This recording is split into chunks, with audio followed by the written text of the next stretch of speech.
Well, it is useful to know how to use a calculator on these. What is the inverse cosecant of 1.234? All right, just made that up. And I don't know what it'd be without a calculator. Unfortunately, my calculator, and most likely yours, does not have an inverse cosecant key. So I've yet to see one that has those kind of buttons. So we have to do something different here. And how in the world do you figure this out?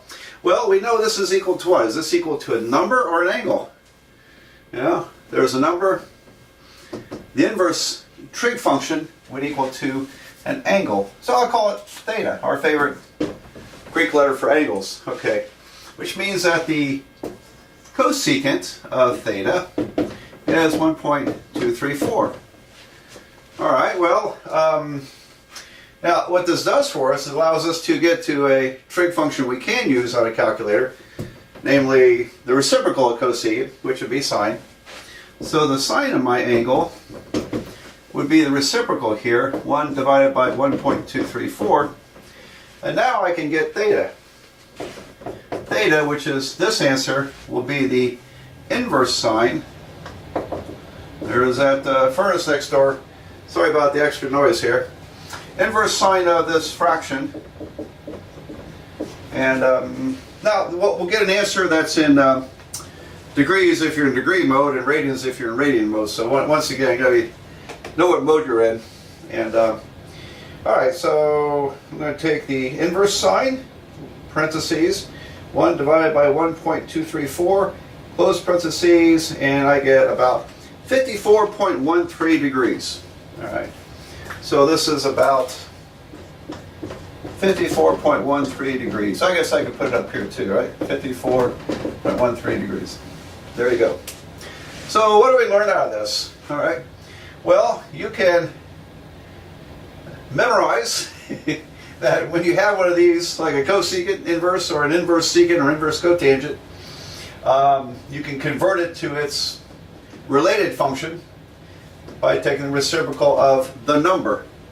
Remember, we never flip or invert angles, but here's a case where we inverted the number, the output to the trig function.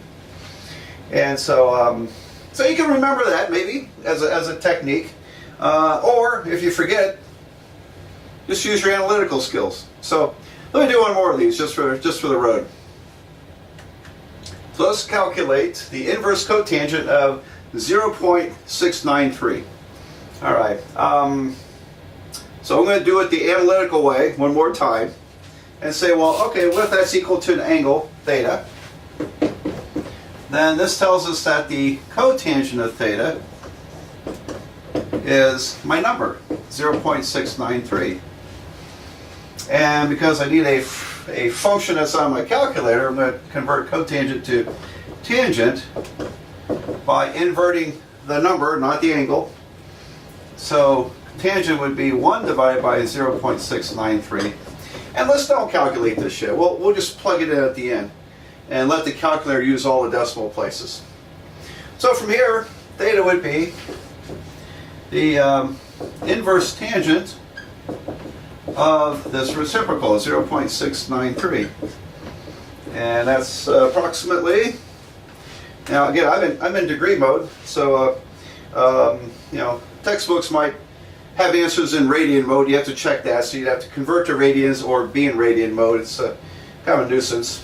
Alright, so inverse tangent, left parentheses, 1 divided by 0.693, close parentheses, I get 55.28 degrees, rounded up. So 55.28. 55.28 degrees. There we go. So there's our approximation. Alright, so I think you know, I've been teaching trigonometry a very long time. As of this video, I think it's been about 27 years. And I think students do one or two things when they mess these up. Because I'll get answers on a test. I'll get one of these, and I'll get answers that I have no idea where they got it from. And I'm not sure what they're doing. And so, but very few ever show these steps, okay, and work it out correctly. I think if they show these steps, they will get the answer. So you got two big choices. You could decide to learn it this way, or you can decide to memorize. And I think the people that memorize are the ones that get in trouble with this, because memories aren't so good when it comes to tests, and we tend to draw blanks. So yeah, you can remember this. Now I've got it memorized because I've done a million of these, and I know I just all I have to do is to jump to here and invert that number.